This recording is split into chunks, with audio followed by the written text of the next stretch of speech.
That's right.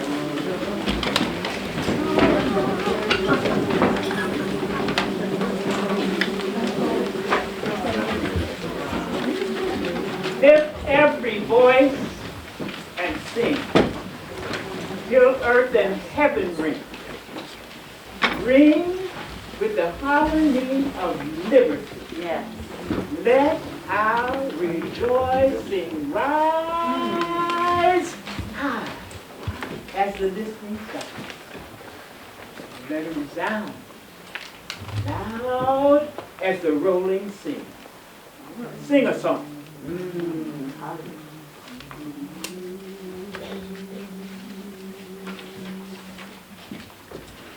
Lift every voice and sing, till earth and heaven ring, ring with the harmony of liberty.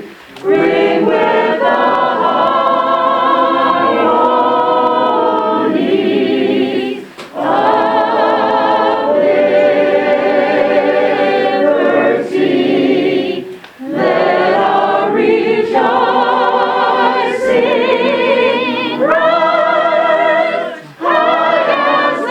rise high as the listening skies. Let it resound loud as the rolling sea. Sing a song full of the faith that the dark past has taught us. Sing a song full of the hope that the present has brought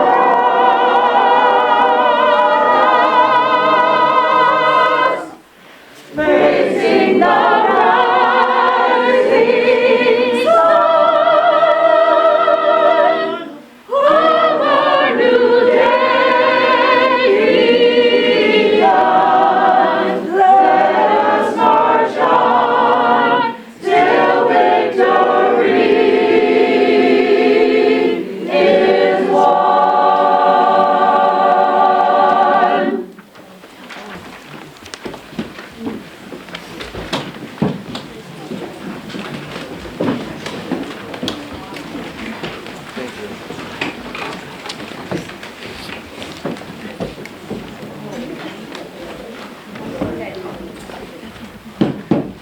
Greetings, everyone. I welcome you on behalf of the Porter-Phelps-Huntington Museum and the Ancestral Bridges Foundation. Thank you for joining us for a special Stomping Stones installation. I am Anika Lopes, descendant of the first Black and Afro-Indigenous families of Amherst, president of the Ancestral Bridges Foundation, and member of the Amherst Town Council. What we've come to do here today is guided by the ancestors and beyond any of us alone. It is my honor to be in this moment with you, joined by a council of pillars and wisdom, ambassadors of culture, spirit, education, and the art of activism, as they lead us in story, song, and connect our hearts. Honorable Jean Moss, Dr. Shirley Jackson Whitaker, Deborah Bridges, Reverend Carlos Anderson, Jacqueline Wallace. We are joined by the Amherst Gospel Choir and esteemed readers who will bring forward the work of Frederick Douglass. I invite you all to find your heart. If you would, place your hand on your heart, on your hearts.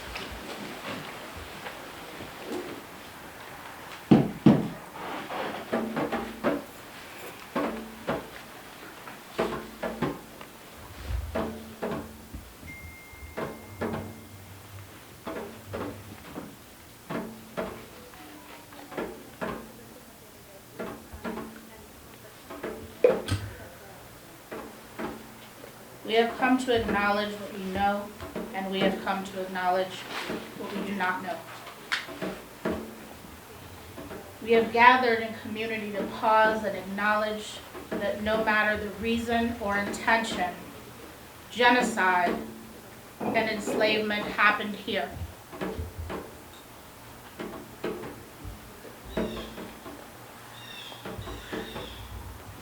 We are here to shift the narrative and embrace that it is only through Native American, European American, and African American history together, and in that order, that we arrive at American history, Hadley or Amherst history.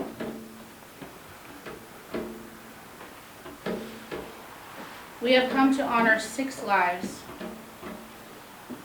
6 of many lives that were enslaved here at the Porter-Phelps farmstead,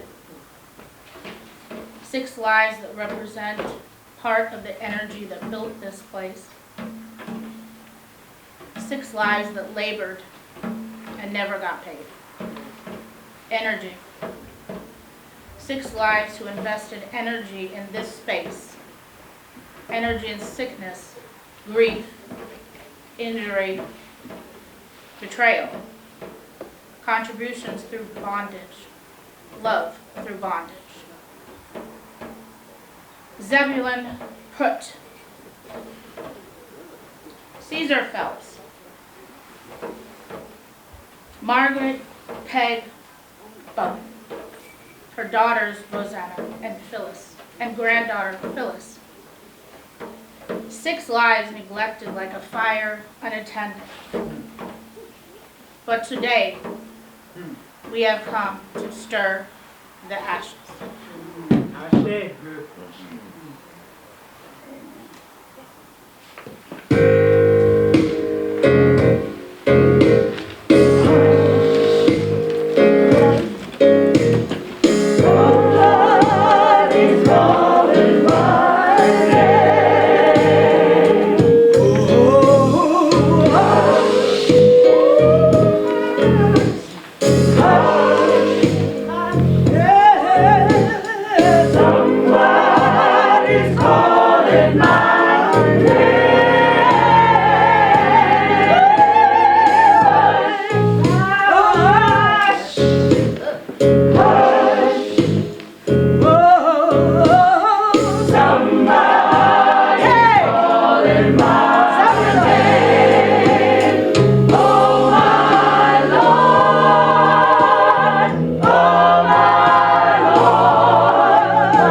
Ancestors are here.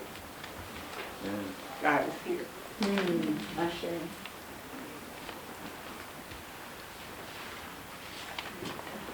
Stony the road we trod, bitter the chestnut rod, felt in the days when hope unborn had fled. Yet, oh my God, yet, yet, Well, now, tell it. with a steady beat, All right. have not our weary feet come to the place for which our fathers and mothers sighed. Sing a song.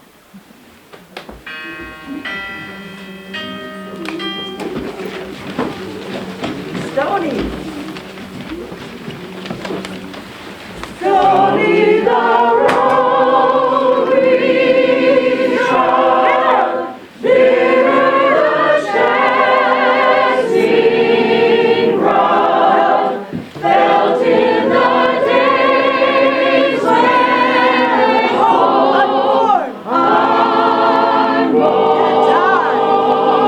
had died, yet with a steady beat, have not our weary feet come to the place for which our fathers sighed.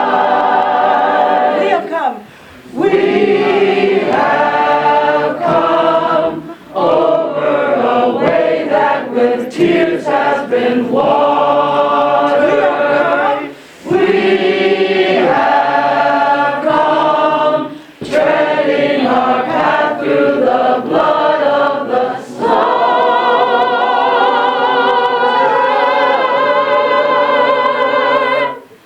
Out from the gloomy past, till now we stand at last, where the white gleam of our bright star is cast.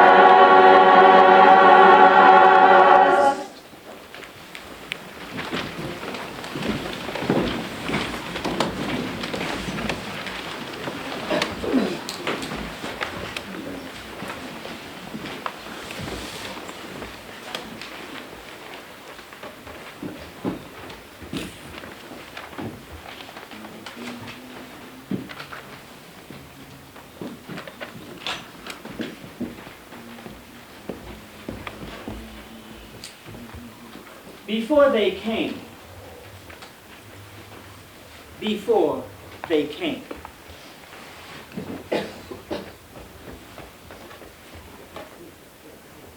we were here when the first dawn came. We were here. We were civilization. Before they came. Before they came. Fanga Lafia. Ashe, Ashe, Fanga Lafia. Ashe, Ashe. We would gather my ancestors, both African, indigenous, and European. We would sit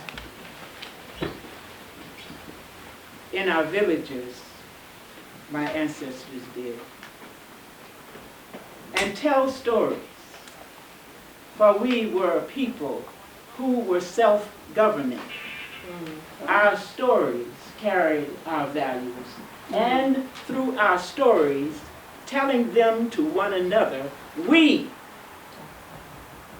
govern ourselves. We told stories of children going down to give gifts to the river, and a little girl who didn't do what she was told to do, and told the river, don't you see it's me?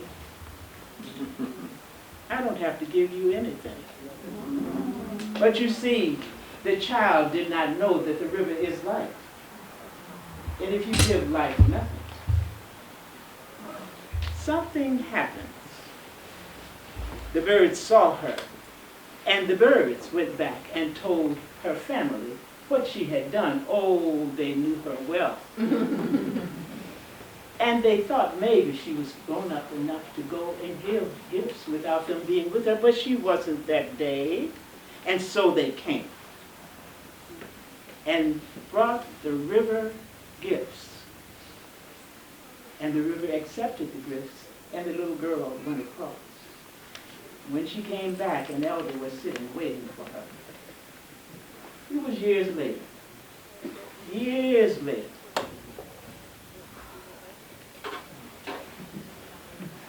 The little girl had grown up to be a woman. And she sat by the river to look for little girls like her. And she would just talk with them before they said they had nothing to give to life. We were self-governing people. We told our values and our stories to one another. Fanga, alafia, welcome and peace to you. Let it be so. And then they came. They saw what we did. And they saw economic value. And so they stole us. We just didn't go with them. Except some of them had guile, and they would talk about streets paved with gold and so on. And then they thought we were naive because we were self-governing.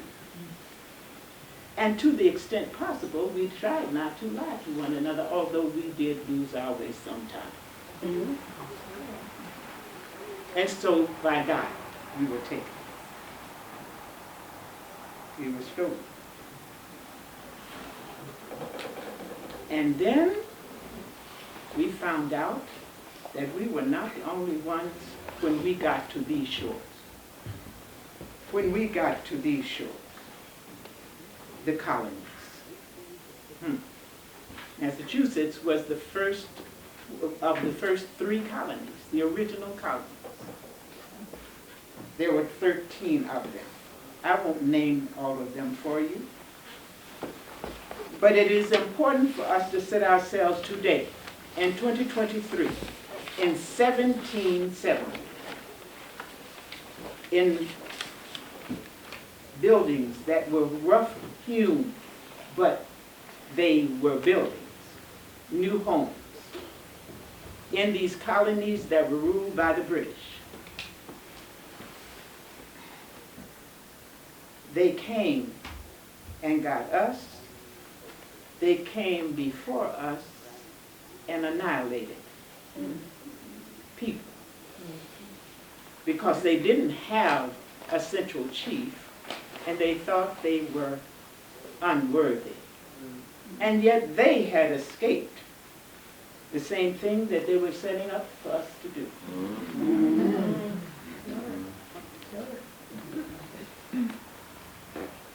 They had escaped it and reshaped it on these shores and stole us and told us that we could not have our names that we had been given, names that meant grace of God and praise. And I want to be able to talk so loud that you can hear me outside. Hold your hand up if I get too soft. Yeah. And I will take a microphone so that you can hear me. Yeah, that'd be great. And I'm gonna set this guitar aside so we can hear. And so they came, called us squaws, and whatever else they could think of, but never who we were. Never who we were, but we do not forget who we are, even when we are in bondage. We do not forget, even when the soil is drenched with our blood and our children have been stolen and put into schools and told that they had to cut their hair and not speak their language. We were told the same things as African descendants. We were told the same things. We have come to stir the ashes. we have come to acknowledge the spirits of those who have risen up, crossed over, but want us to call their names with dignity. And so we are. I am going to talk with you about Zebulon Pratt. I asked a scholar to tell me how would P-R-U-T-T be pronounced in Old English.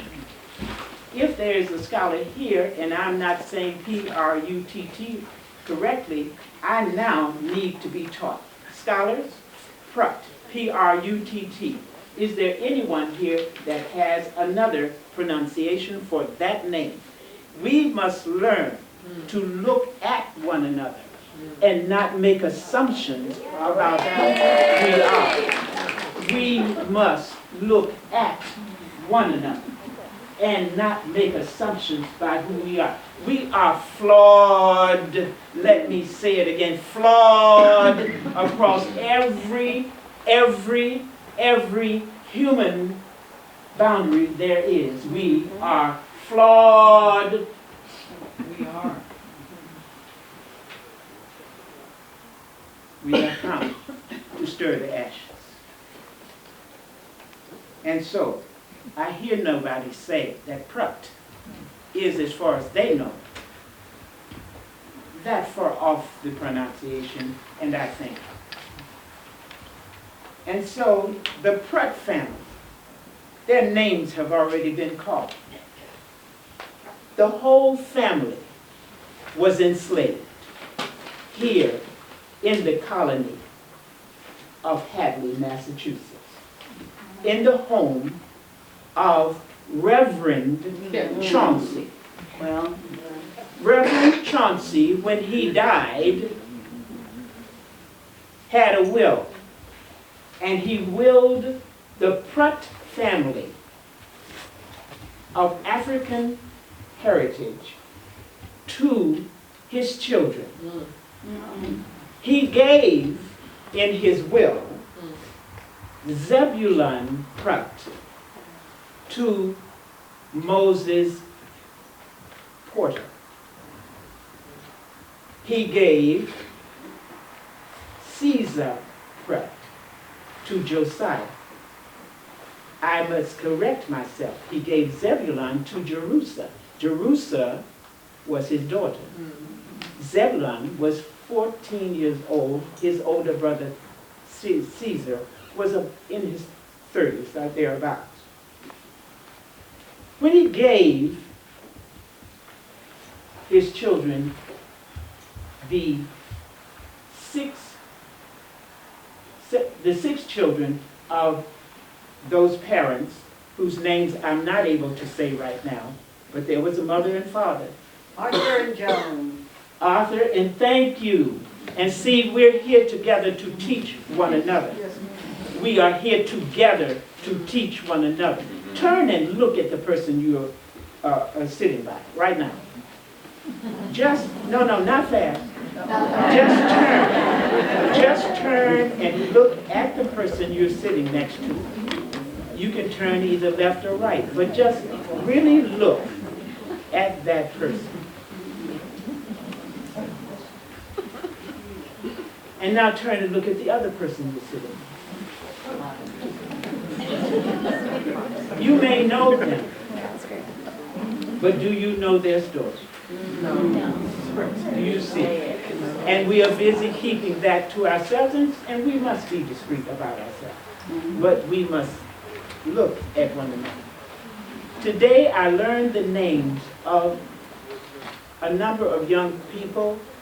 Isabella, who is from, Isabella, I see you. Where are you from? Just outside Boston, Where are your parents from? Bangladesh. There you are. And Imani, where are you from? I'm from Georgia.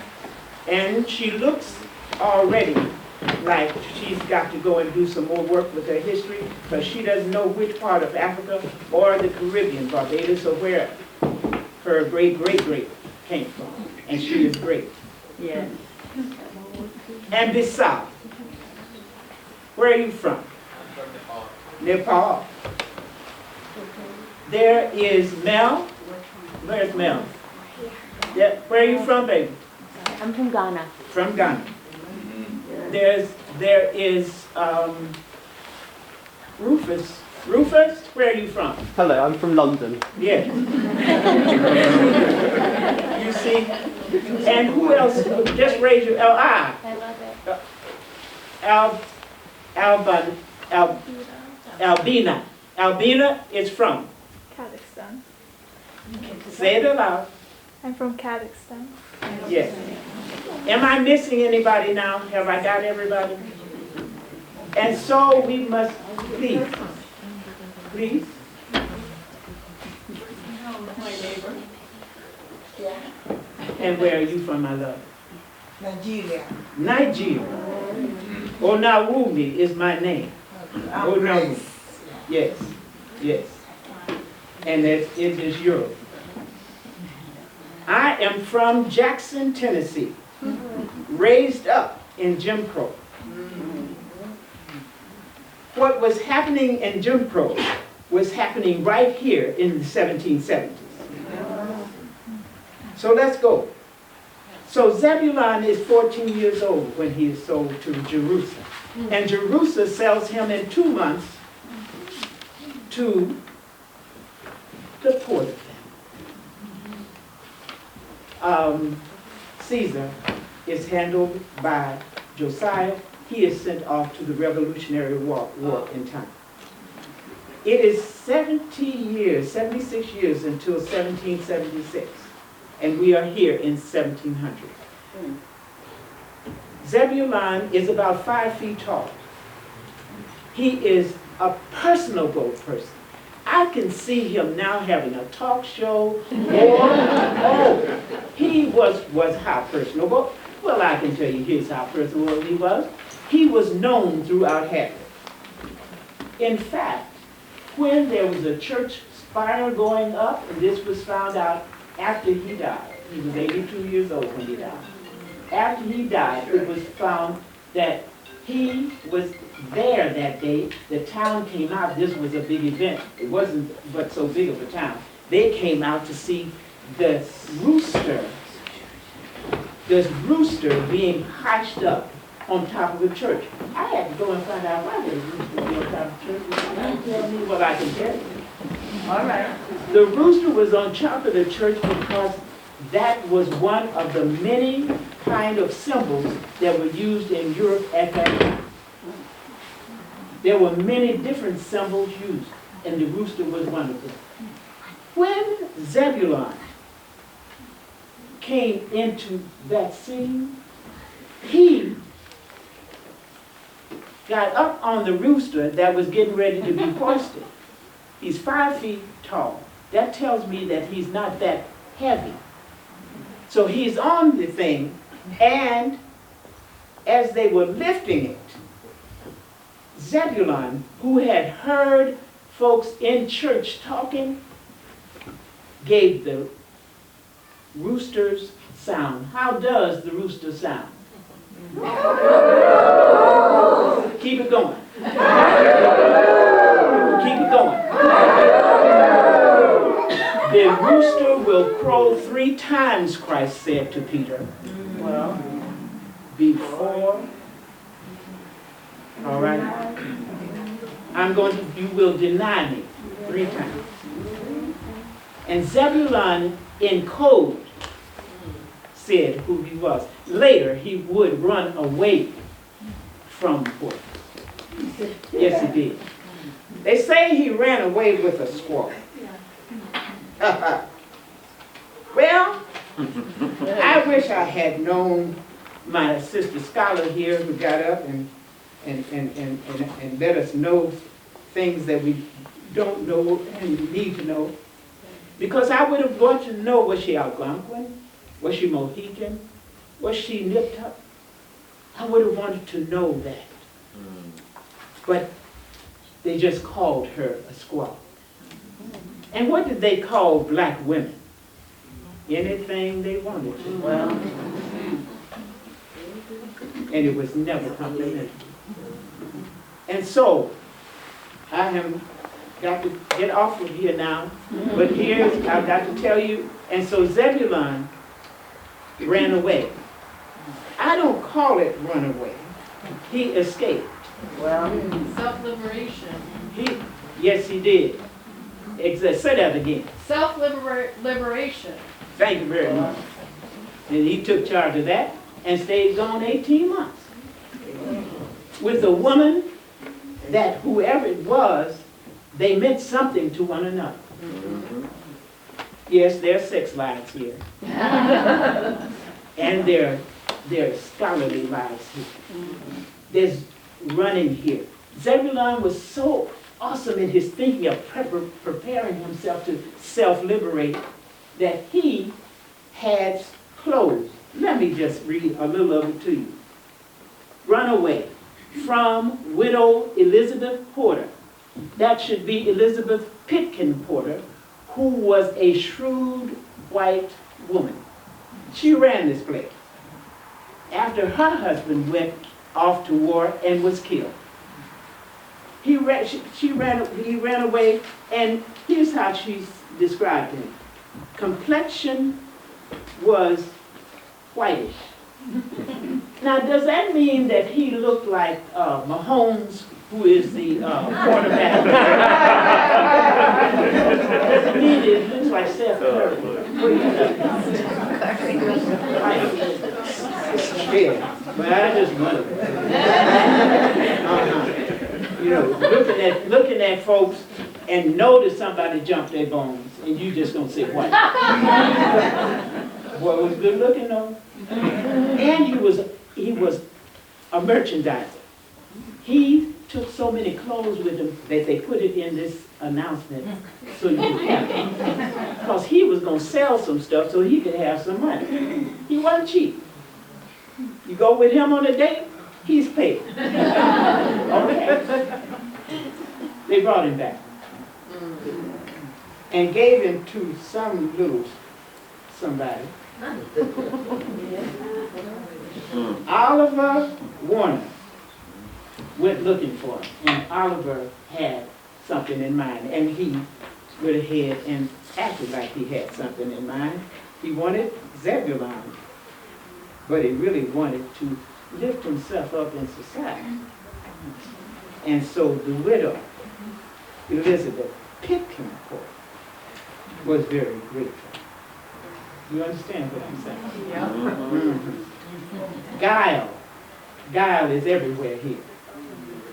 So Zebulon stayed around for a good long while. It's in your book. You can read about him. And I'm going to move on to Caesar Phelps. Now, let me tell you one thing. There is one thing to have a resume, but here's one of the best line resumes I've ever seen. Here we go. Let's see. On March 13th, Charles Phelps purchased a Negro fellow named Caesar. He was about 18 years old, sound and well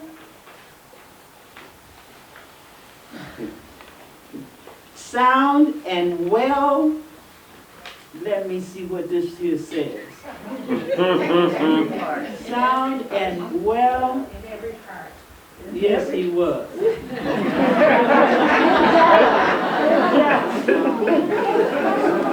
I made it up and I know what that means.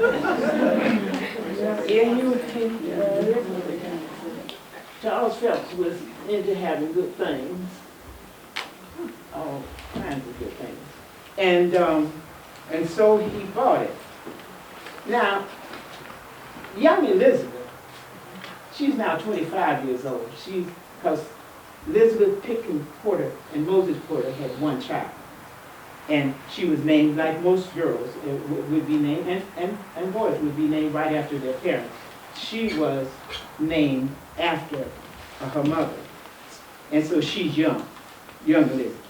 She's now 25 years old, and she is handling things. She hires Charles Phelps Jr. He's from up there in Vermont, in that part of the colony. His daddy was still living there. He had his eye on Elizabeth when he hit these rounds. Now back in the day, men wore a lot of neck gear. You know, yeah. Necklace. Yeah, they call it the stock and buckle. If you were a worker, you had a simple stock and buckle. The more you went up the social ladder, the more fancy your stock and buckle became. I didn't know what a stock and buckle was until I came out here. And was Elizabeth, who was it that told me? She said, be sure that you know that that's an important thing. I went back and looked it up. It's really important. If you had a stock and buckle, and it was black, a man, neck gear, you were in the military. Your rank was all wrapped up in it. And if you were a regular working fellow, you had a kerchief, a handkerchief, but it was well made, and linen, a lot of linen that hung down, and so you were on your way up, you know. And then when you got up to be a rising porter, and that's what they was doing, because they just got here, it's British, everything's British. The stock and buckle was bad. I wish I had time to tell you how it was made. Look it up. Look it up. It is remarkable. Some stock and buckles, this is a cloth with eyelet openings in the back, and if you had a manservant, that manservant had to put the buckle, which is the hook that keeps it around your neck. And in fact, ministers, the collar, that's inspired by the stock and buckle. They could be gold, they could be silver hooks, they could be steel hooks, but you needed somebody to put it on. You understand what I'm saying? Now King George IV in the early 1800s, I got all up in the business of my European ancestors. Yes, Lord. And dandy is a word that is to be used. Aspiring dandies for real, and sure enough, stomp down dandies. Yeah. So anyway, that's Caesar Phelps. Caesar Phelps didn't have the Phelps name. He was just Caesar, a colored fellow that was good in all parts. Reminded me of Princess Di when she said there's too many people in this marriage. Reminded me of my cousin Luther Ingram when he says, if loving you is wrong, I don't want to be right. It reminded, well, you understand what I'm saying. I don't know how it happened. Don't want nobody seem to know how it happened. But Caesar Phelps received an injury to his hand a few months after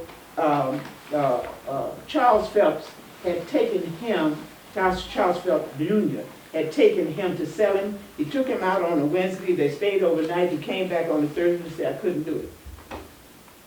Love and you is wrong. I don't want to be that. So this is for the LGBTQIA community.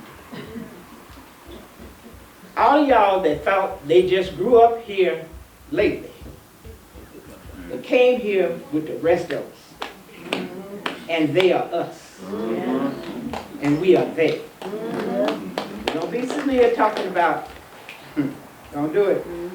It's not. So, okay, I'm over time, so I'm going to go on and sit down somewhere, but I'm going to just say that that hand that on here is said that he, a young man that was good in all parts, 18 at the time, now he's about 23 years old, he froze his hand. How did he do that? I wonder. I just wonder. How did he do that? There's all kind of wonderment here. To say that we are celebrating 6 lives, as you can see, is focused. If you want to do increments and say, well, we can't deal with everybody and make a stone for it. But all of our stories are overlapping. Every one of us in this room, all of our stories. If we have had nothing but European ancestors, those stories overlap. And some of those stories are going to tap into my story. And my stories is going to tap, and your friends are my friends. Yeah. You see what I'm saying? We must look at one another and want to know. The young people said to me today, your memory is better than ours. I said, no. My desire to know you. My desire to know you. My desire to want to hear your name and know it. My desire to hear the acknowledgement and not say that was nice, so now we can move on. To want to hear it and to want to connect with it in some way. That is what this is about. So, when you hear hush, hush, somebody's calling my name, set off in me.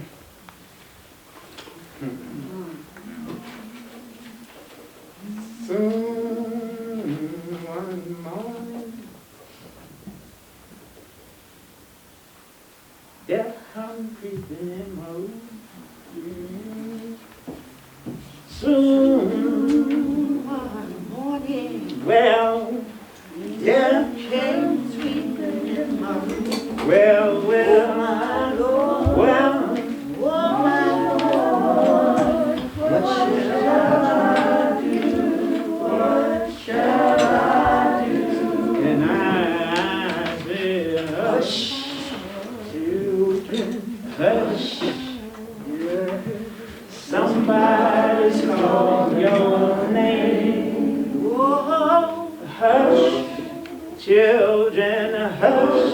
Yeah, somebody's calling your name. Hush, come on and hush. Somebody's calling my name. Oh my Lord, oh my Lord, what shall I do? What shall I do? What will you do? Porter, Phelps, farmstead has evolved into a museum. When a meeting like this is called, everybody comes. So that we can shoulder to shoulder do something, not figure it out. We can do it in the moment. All right now. We don't have to wait. Come on. Come on. I didn't finish telling this story. And so I want you to read it. But in every one of this, in this very farmstead, with those 6 people here, they were not likely to be sitting at the table with the Porters or Phelps. It would be the white servants that would sit if there was nobody else around. That's the way we can carry on something that never should have been in the first place. Self-liberate yourselves. Self-liberate yourselves. Do something. Do something that is going to lift us all up. We're amazing. And don't be standing up giving me no applause. I don't need it. But what we need to do is call your name out. Your name. And so that you can say to yourself, I am going to do something that will make us even better than we ever were. We are all amazing. Amen. We all are. Yeah. No doubt. Yeah. I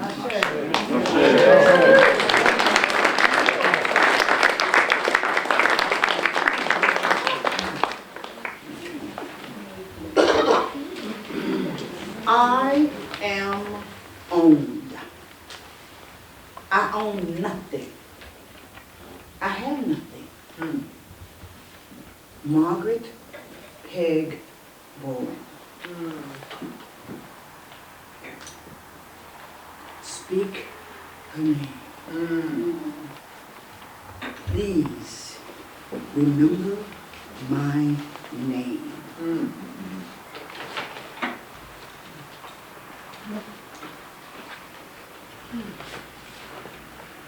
Margaret Peg. I am Peg. I'm here to tell you about me. I walked these grounds. I was enslaved here. I came here in 1754.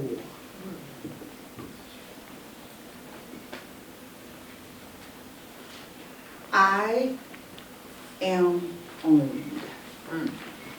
I own nothing. I have nothing. When I came to the 40 acres in 1754, Hadley, Mass,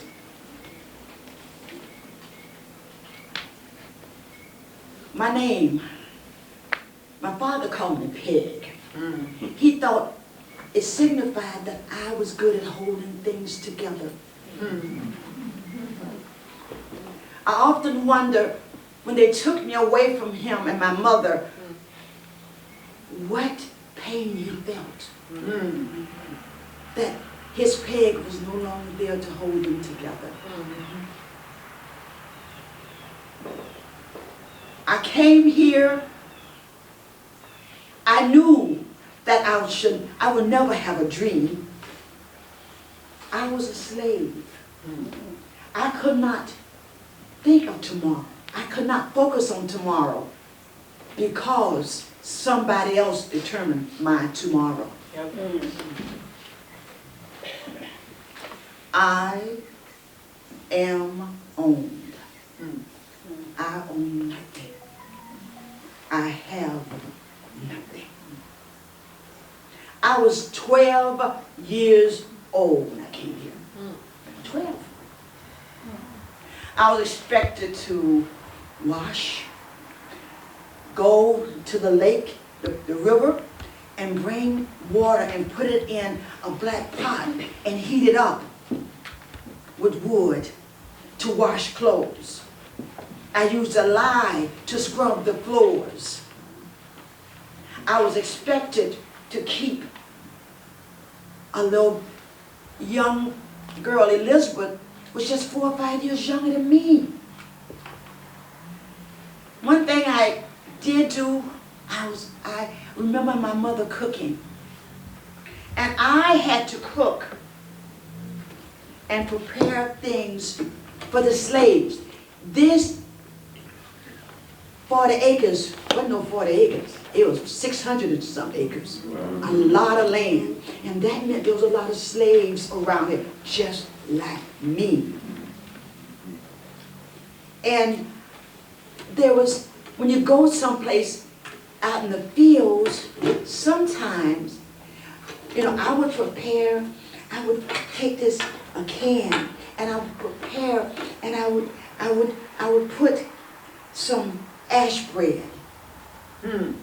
And when I washed the clothes in that black pot, the ashes from there, I would take flour and water and salt and mix it and made bread for them to take.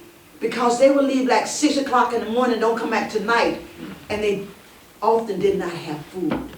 But I would prepare this food for them. They call it ash bread. It's what the slaves ate when they was gone all day long. All right now. And made sure there was salt in there because they sweat a lot. And if I was lucky, I could get some salt pork, some salted fish, and put in, that was a delicacy for them.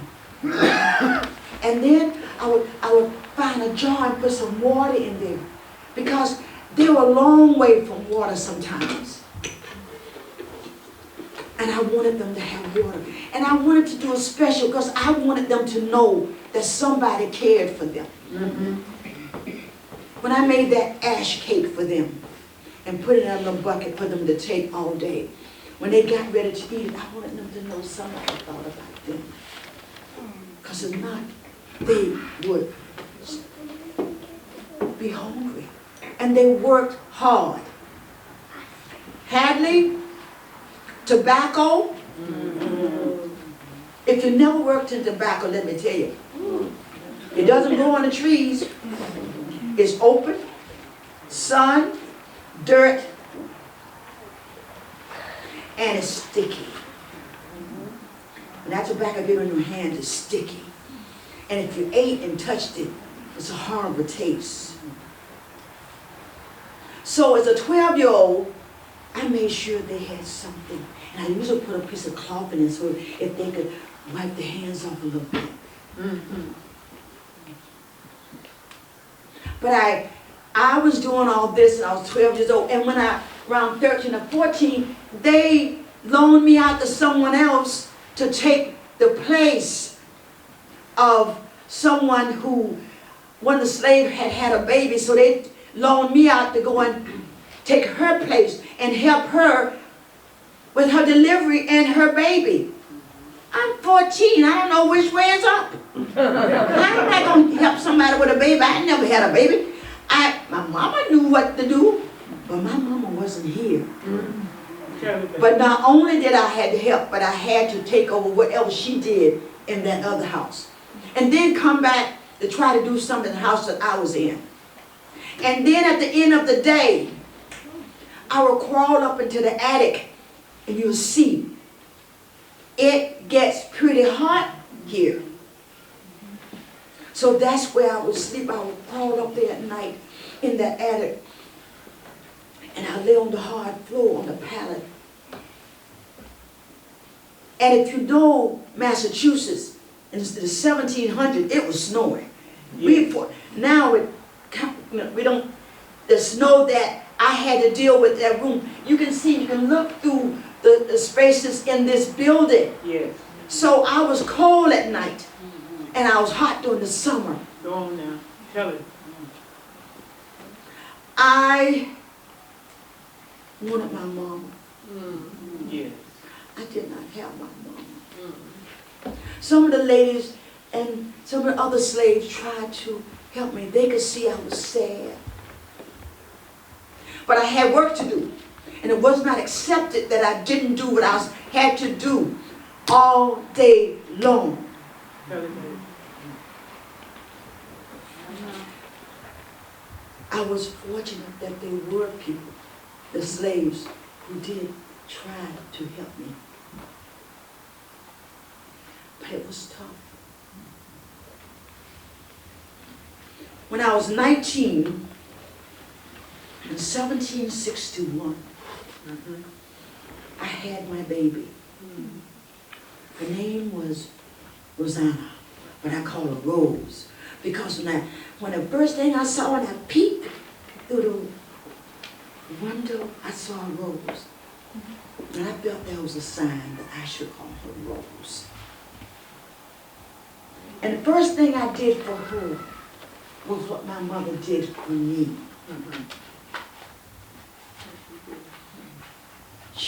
My mother would sing, and I sang to my little girl, you always be. Go ahead, baby. It doesn't stop if they take you from me. I love you from the sky to the sea. God gave you to me. She brought so much joy to me. I could tell she was going to be smart. I could tell it. I put her on my back and I would all my work I was doing all day, she was with me. And then she started moving around. I saw the curiosity that she had. About 4 years later, I had Phyllis. Phyllis was named after my mother. And they both brought joy to me. Tough. Because my days were long. But I would crawl up at night and we would be in that attic, hot or cold together. And I would try to tell them nice things. And sometimes I would bring something from the kitchen for them at night. I would wake them up and give it to them. And if I got a piece of candy, oh my God, to give to my babies. And the youngest, Phyllis, would always say, Mama Peg, sing your song to me. And I wanted to sing that song. I wanted them to know that I loved them. My little girl, you will always be. It doesn't stop if they take you from me. I love you from the sky to the sea. God gave you little girls to me. For them, I made. You never know when they're going to come and take your babies away from you. So I just made up this little packet. And I put things in there. I wanted them to remember me. So I made these little packets, and I put things that smell good so they can put it next to them. And when they're not with me, they'll remember me. I got a little piece of my hair, I tuck it in there. My ways of letting them know I love you. I love you. But what I wanted for them was to have a family. And so I was sort of dating this guy named Pump. And I wanted to marry him. And we wanted to get married. But the plan was, I was sent to Vermont with him. But the evil part of slavery and the control is that my girls could not go with me. And someone said it was my choice. When did slaves have choice? Well. I had no choice. So I was up in Vermont. And what I used to do, 45 miles from Hadley, I was in Bennington. That was a long walk. I couldn't walk it. So after I worked all day, I would go to this bar where I could make money later, and I would pay someone to just let me go see my babies. Once or twice I was able to do that. And I could see that my Phyllis was not doing well. I couldn't be there. She was wasting away. Nothing that I could do. I was in Vermont from 1772 to 1778. The people to whom I was sold, the son had worked to have slavery outlawed in Vermont. Slavery was still intact here in Massachusetts. The evil head of slavery perked up again. They sold me back to Massachusetts so that I could not be free.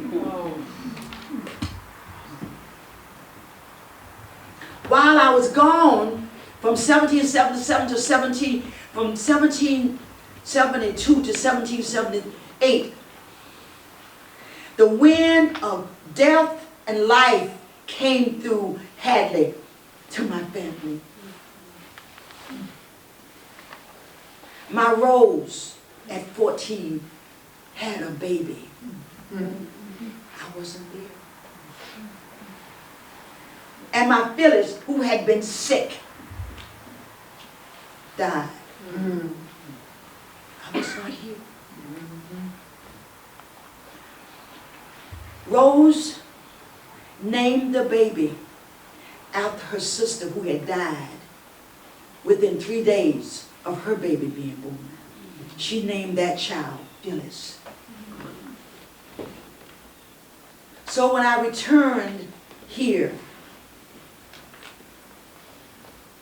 my baby was dead, but I had a grandbaby, and my daughter Rose was still here. And when my grandbaby saw me, she said, Mama, Paige, sing that song. My daughter Rose had been teaching her the song that I had taught her. Well. I told her I would gladly sing that song for her. My little girl, you will always be. Won't stop if they take you from me. I'll love you from the sky to the sea. God gave you to me. Yes.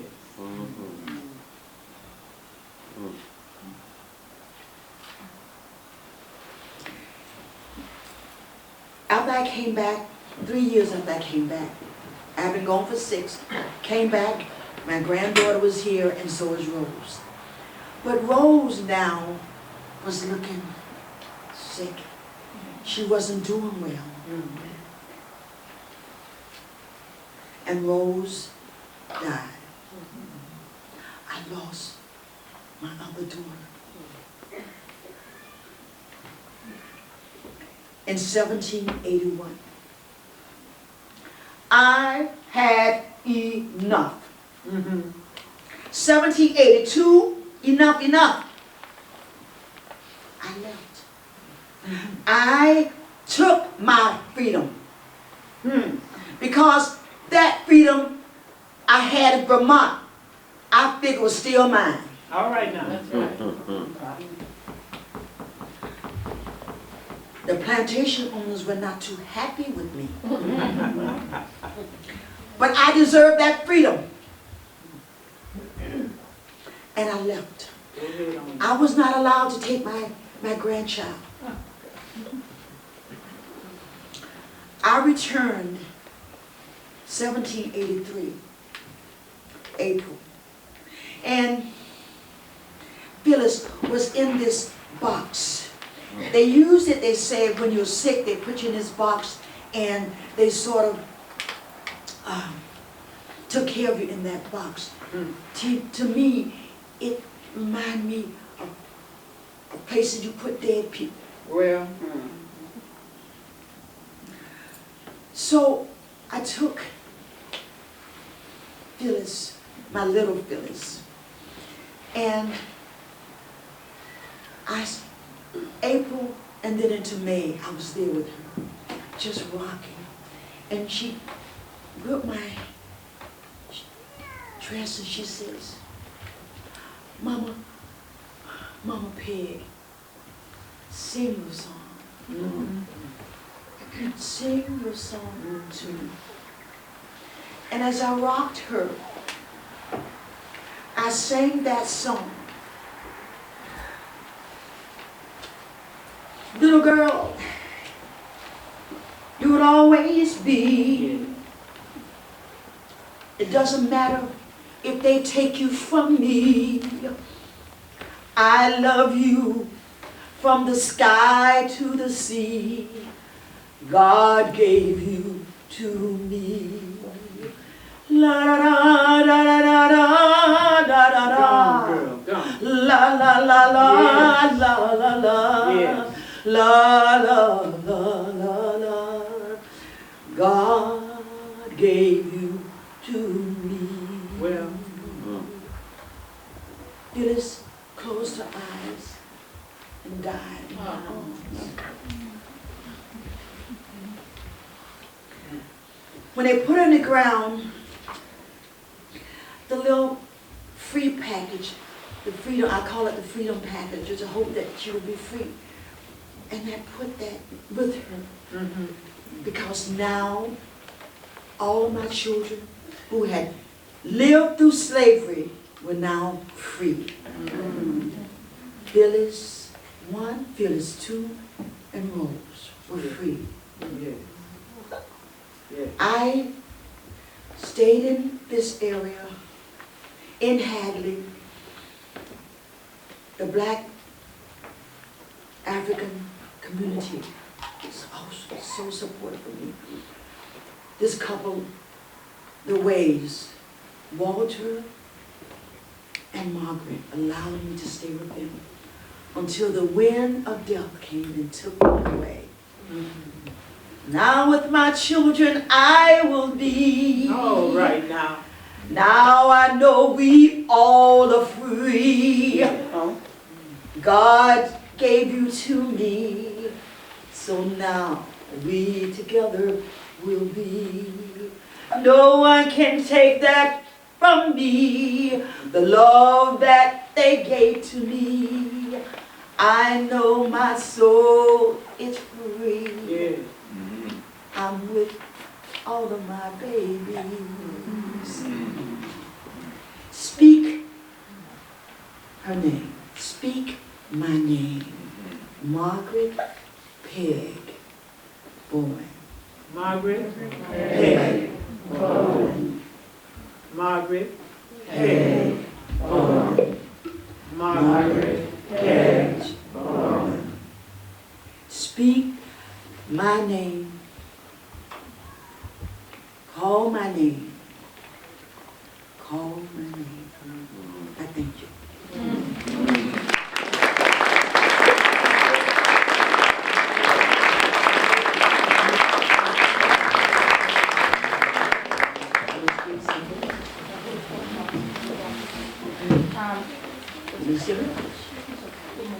Dr. Chabot.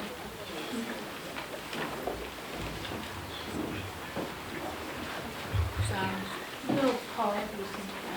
Okay. May we all stand, please?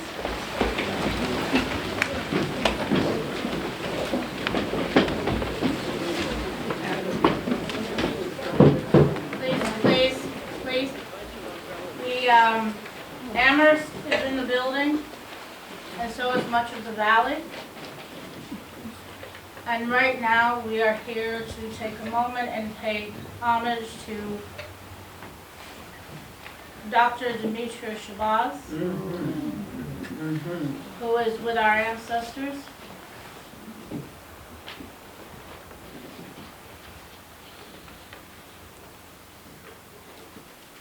Speak my name, remember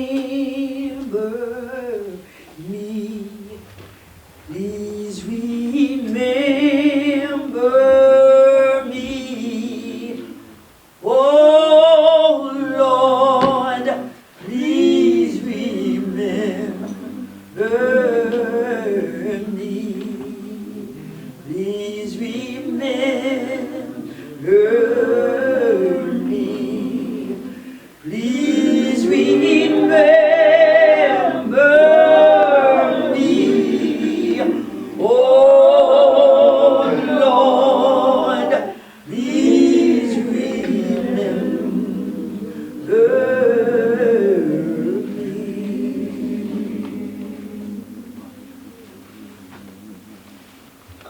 I'll be somewhere listening For my I'll be somewhere listening. I'll be somewhere listening for my name, for my name. I'll be somewhere listening, Lord, somewhere listening. Lord, I'll be somewhere listening for my name.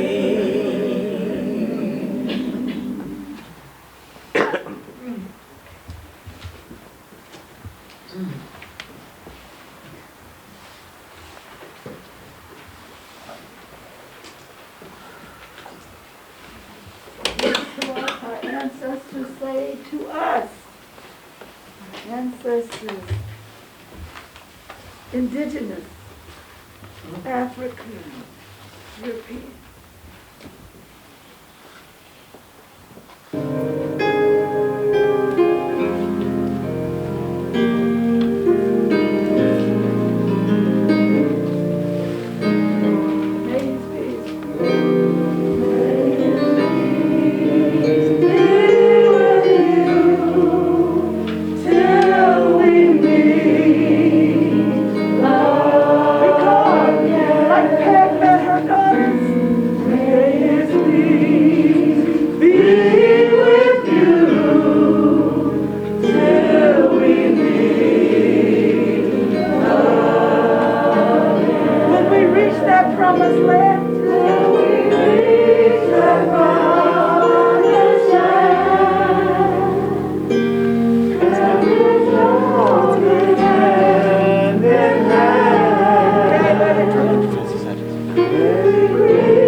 Your great grandmother.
stay seated.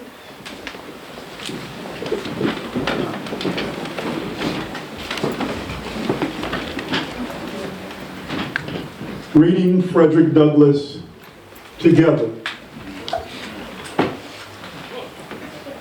What to the slave is the 4th of July?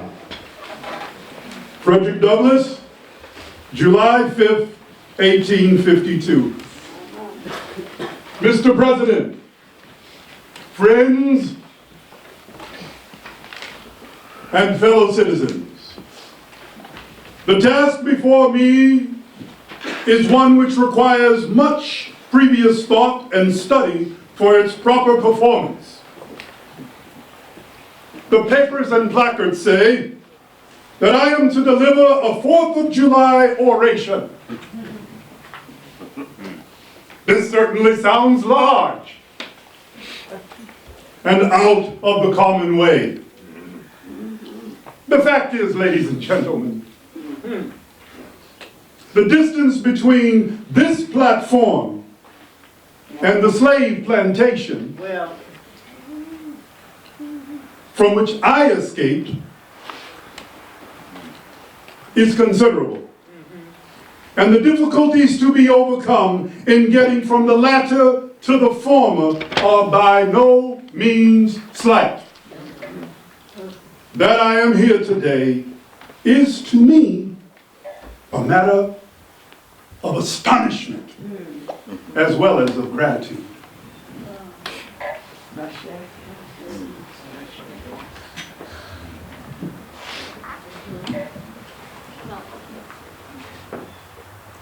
The purpose of this celebration is the 4th of July.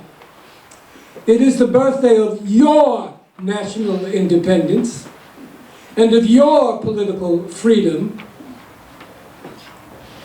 This, to you, is what the Passover was to the emancipated people of God.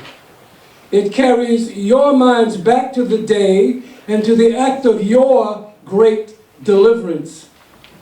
This celebration also marks the beginning of another year of your national life. And reminds me that the Republic of America is now 76 years old.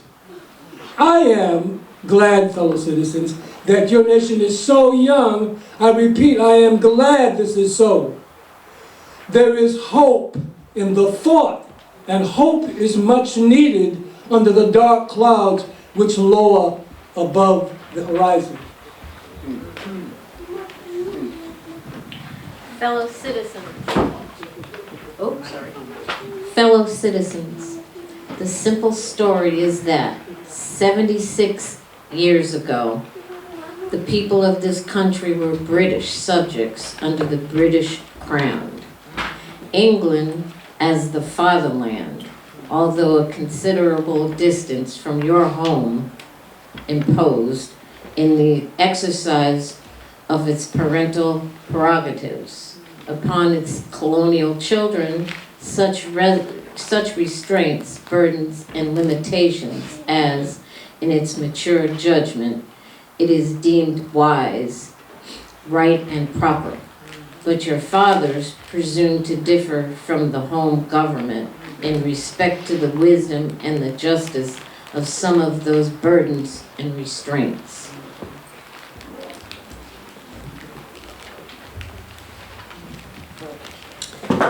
They went so far as to pronounce the measures of government unjust, unreasonable, and oppressive. I scarcely need say, fellow citizens, that my opinion of those measures fully accords with that of your fathers. Feeling themselves harshly and unjustly treated, your fathers, like men of honesty and men of spirit, earnestly sought redress. They petitioned and remonstrated. They did so in a decorous, respectful, and loyal manner. This, however, did not answer the purpose. They saw themselves treated with sovereign indifference, coldness, and scorn.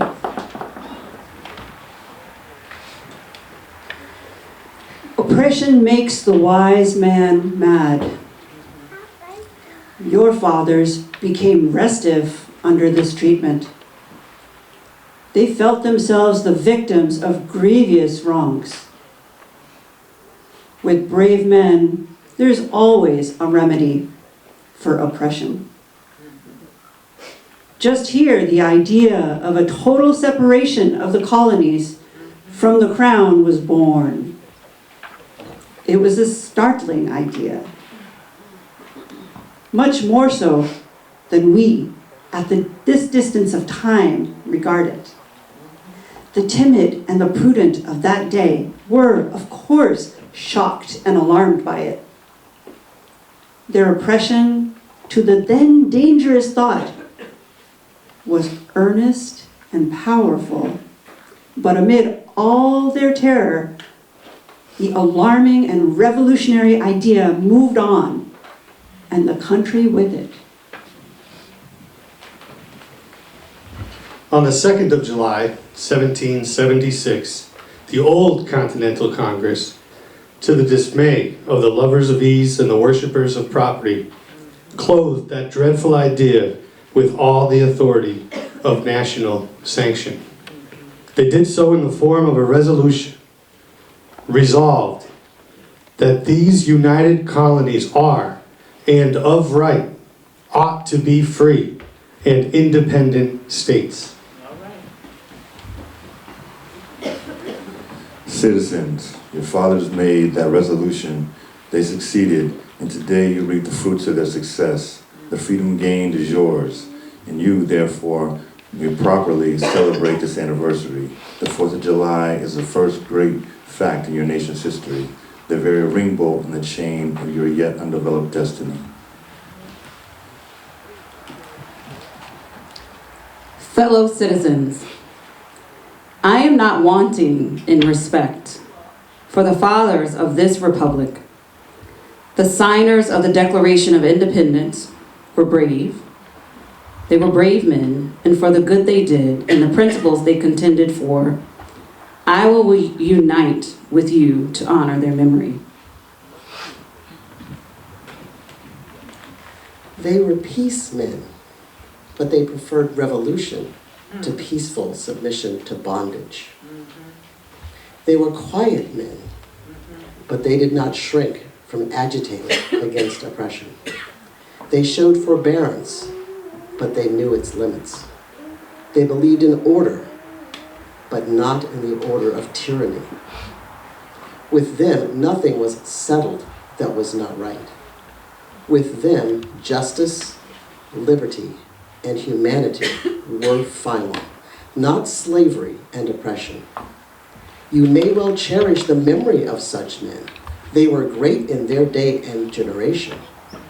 Their solid manhood stands out the more as we contrast it with these degenerate times. My business, if I have any here today, is with the present. The accepted time with God and His cause is the ever-living now. We have to do with the past only as we can make it useful to the present and to the future. Now is the time, the important time. Your fathers have lived, died, and have done their work, and have done much of it well. You live and must die, and you must do your work.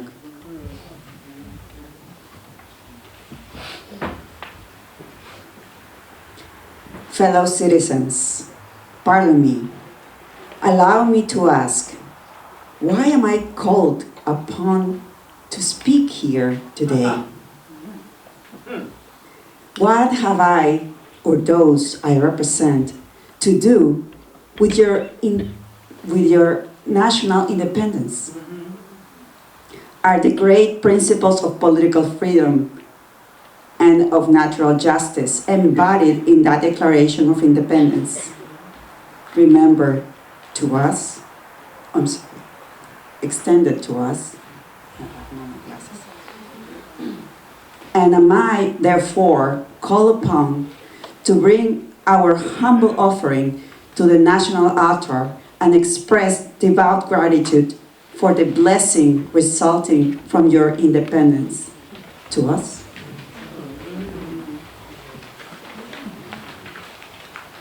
What? Am I to argue that it is wrong to make men brutes, to rob them of their liberty, to work them without wages, to keep them ignorant? Huh? Oh, sorry. I had the wrong page. I was having fun. Would to God, would to God, both for your sakes and ours, that an affirmative answer could be truthfully returned to these questions. Then would my task be light and my burden easy and delightful. But such is not the state of the case. I say it with a sad sense of the disparity between us. I am not included within the pale of this glorious anniversary. Your high independence only reveals the immeasurable distance between us.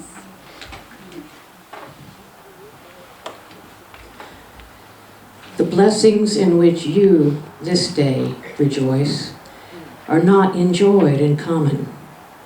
The rich inheritance of justice, liberty, prosperity, and independence bequeathed by your fathers is shared by you, not by me. The sunlight that brought life and healing to you has brought stripes and death to me.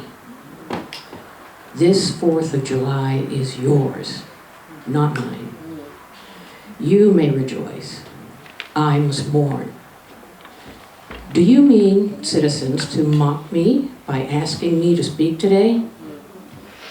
Fellow citizens, above your national tumultuous joy, I hear the mournful wail of millions whose chains, heavy and grievous yesterday, are today rendered more intolerable by the jubilee shouts that reach them.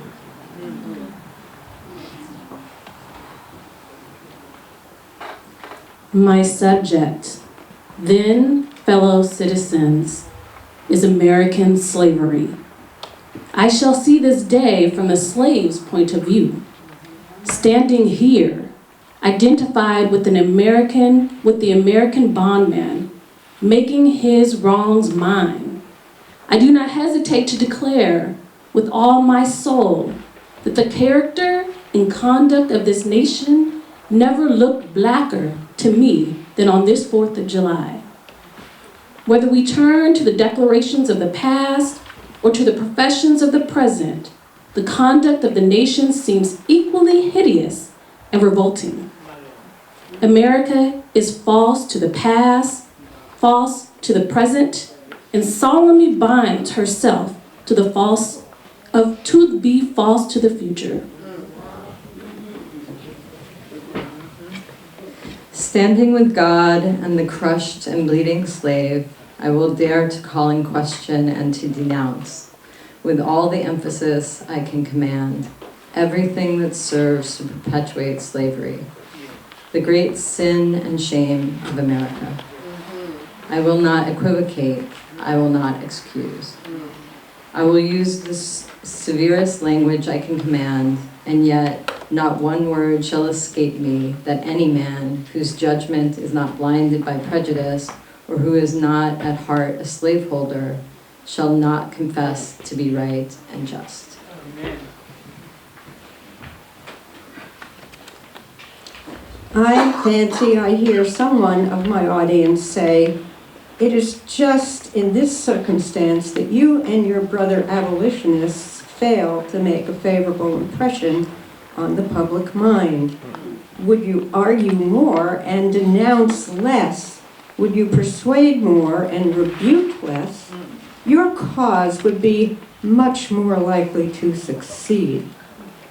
But I submit, where all is plain, there is nothing to be argued. What point in the anti-slavery creed would you have me argue?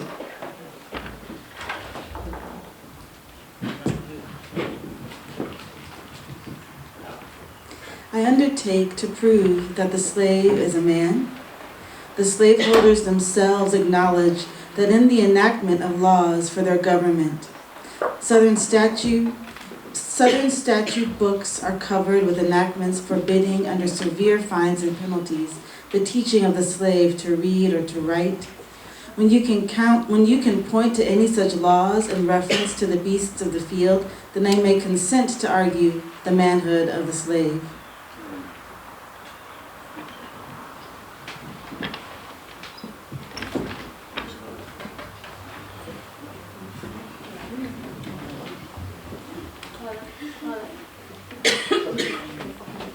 I undertake to prove that the slave is a man. The slave owners themselves acknowledge it in enactment of the laws of their government. Did she just? Okay, I'm sorry. For the present, it is enough to affirm that the equal manhood of the Negro race. It is not astonishing that while we are plowing,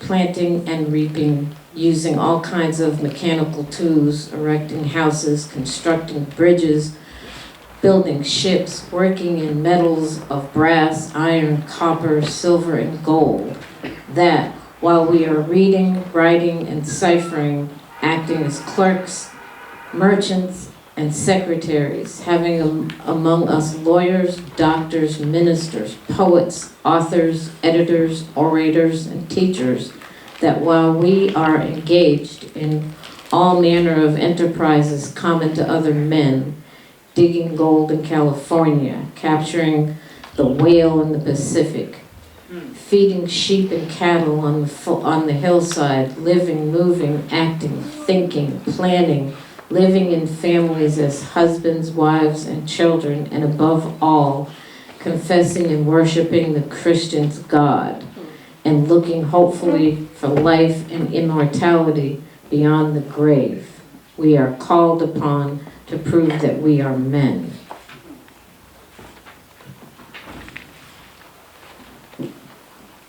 Would you have me argue that man is entitled to liberty? That he is the rightful owner of his own body? You have already declared it. Must I argue the wrongfulness of slavery? To do so would be to make myself ridiculous and to offer an insult to your understanding. There is not a man beneath the canopy of heaven that does not know that slavery is wrong for him.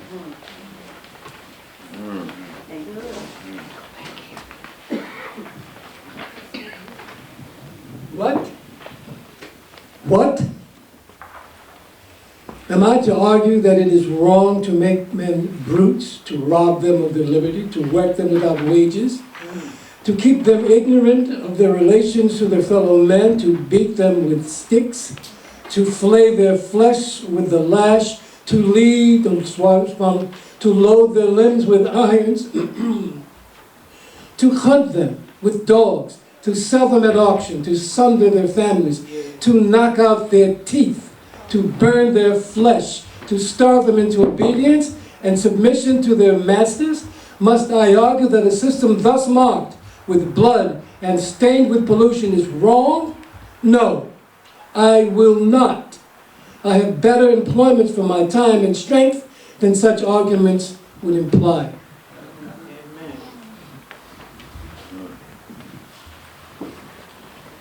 At a time like this, scorching irony, not convincing argument, is needed.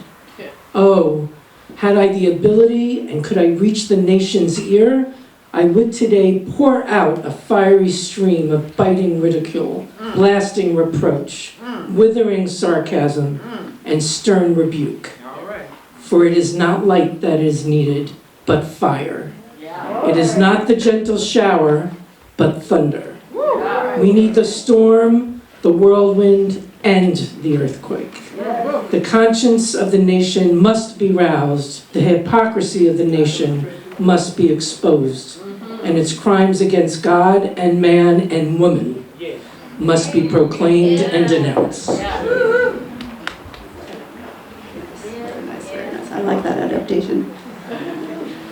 What to the American slave is your 4th of July?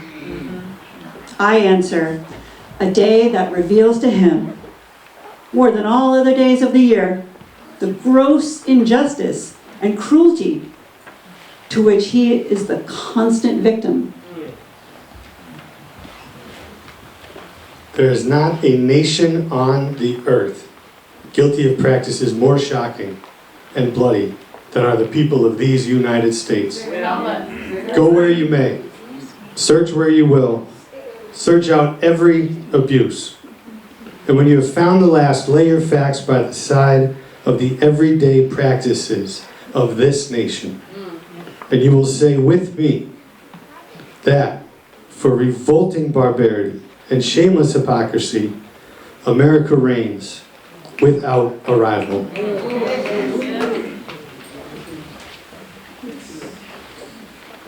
Take the American slave trade. In several states, this trade is the chief source of wealth. Here you will see men and women reared like swine for the market. You know what is a swine drover? I will show you a man drover. You will see one of these human flesh jobbers armed with pistol, whip, and bowie knife, driving a company of 100 men, women, and children to the slave market at New Orleans.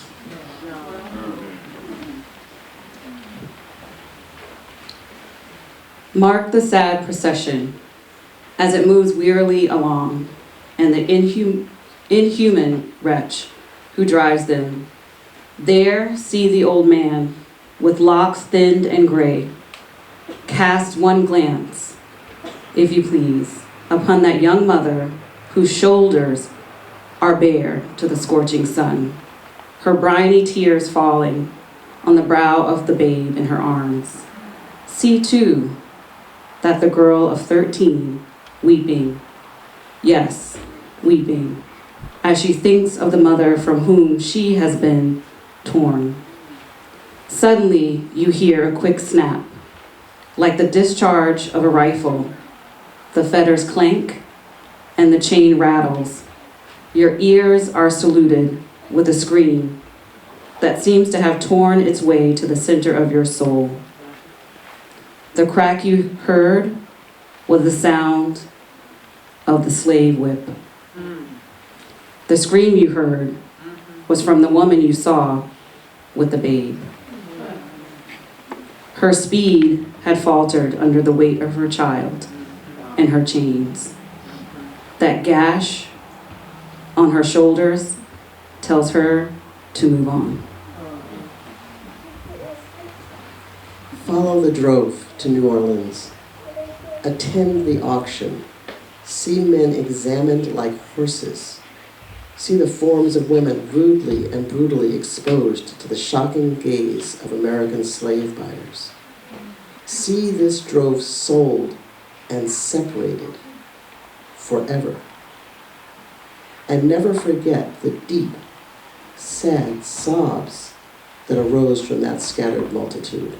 Tell me, citizens, where under the sun can you witness a spectacle more fiendish and shocking? Yet this is but a glance at the American slave trade as it exists at this moment in the United States. By an act of the American Congress, not yet 2 years old, slavery has been nationalized in its most horrible and revolting form, and the power to hold, hunt, and sell men, women, and children as slaves remains no longer a mere state institution, but is now an institution of the whole United States. The power is coextensive with the Star-Spangled Banner and American Christianity. Where this go, may also go the merciless slave hunter. Your lawmakers have commanded all good citizens to engage in this hellish sport. The right of the hunter to his prey stands superior to all rights in this republic, the rights of God included.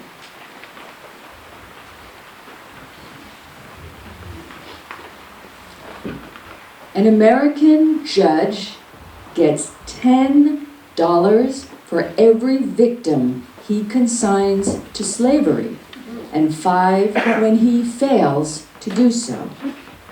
The oath of any two villains is sufficient to send the most pious and exemplary black man into the remorseless jaws of slavery. His own testimony is nothing. He can bring no witnesses for himself. The minister of American justice is bound by the law to hear but one side, and that side is the side of the oppressor. Let it be thundered around the world that in tyrant-killing, king-hating, people-loving, democratic, Christian America, the seats of justice are filled with judges who hold their offices under an open and palpable bribe and are bound in deciding in the case of a man's liberty to hear only his accusers. Americans, your Republican politics, not less than your Republican religion, are flagrantly inconsistent. You boast of your love of liberty, your superior civilization, and your pure Christianity, while the whole political power of the nation is solemnly pledged to support and perpetuate the enslavement of 3 million of your countrymen. You profess to believe that of one blood, God made all nations of men to dwell on the face of all the earth, and has commanded all men everywhere to love one another. Yet you notoriously hate and glory in your hatred of all men whose skins are not colored like your own.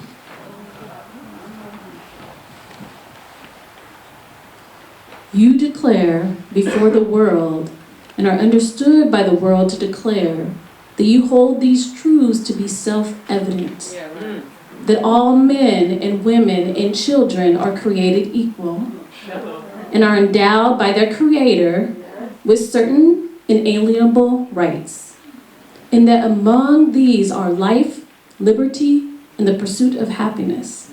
And yet, you hold securely in a bondage which, according to your own Thomas Jefferson, who owned slaves, is worse than ages of that which your fathers rose in rebellion to oppose, a 7th part of the inhabitants of your country. Fellow citizens, I will not enlarge further on your national inconsistencies. The existence of slavery in this country brands your republicanism as a sham, your humanity as a base pretense, and your Christianity as a lie. It destroys your moral power abroad. It corrupts your politicians at home. It saps the foundation of religion. It makes your name a hissing and a byword to the mocking earth. Be warned, a horrible reptile is coiled up in your nation's bosom. The venomous creature is nursing at the tender breast of your youthful republic. For the love of God, tear away and fling from you the hideous monster, and let the weight of 20 million crush and destroy it forever.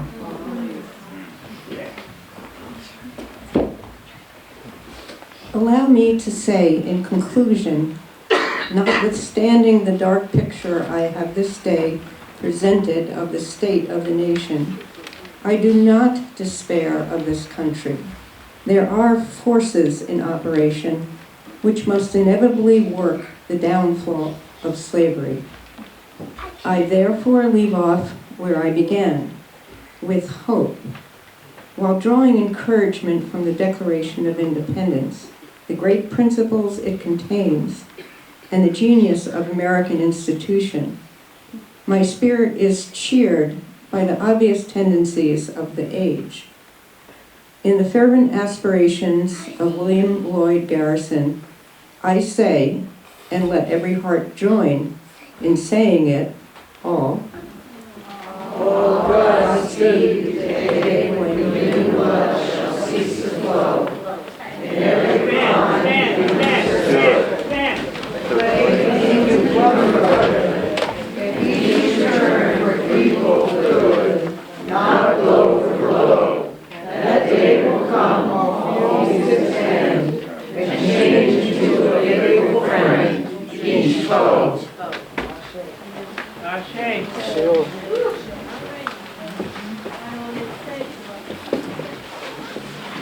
Please remain standing. Please remain standing.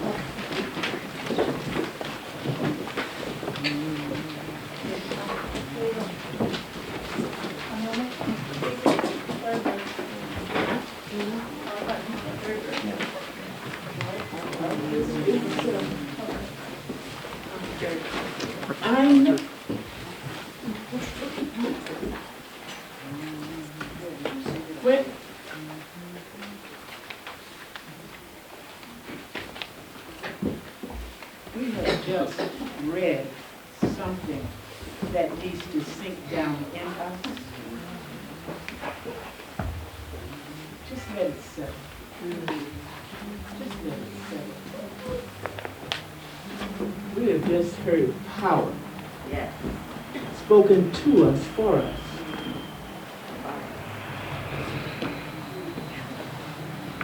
And so the last verse of Lift Every Voice and Sing.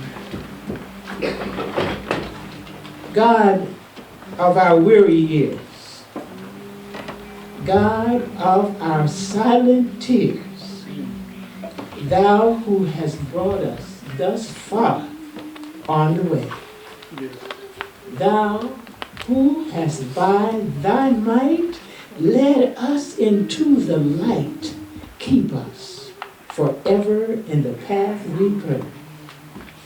Lest our feet stray from the places, our God, where we met Thee.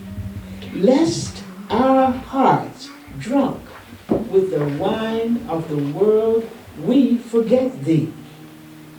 Shadowed beneath Thy hand, may we forever stand together, true to our God, and true to our native land.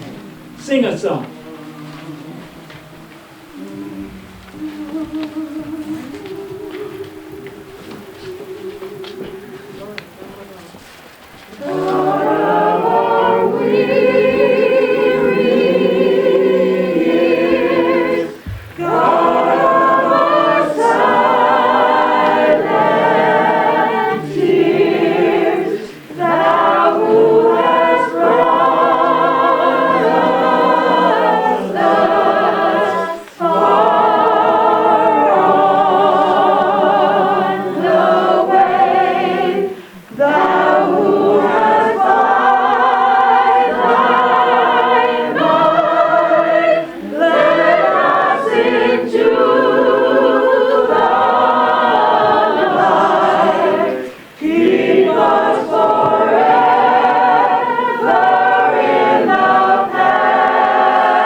If you want to stay, I know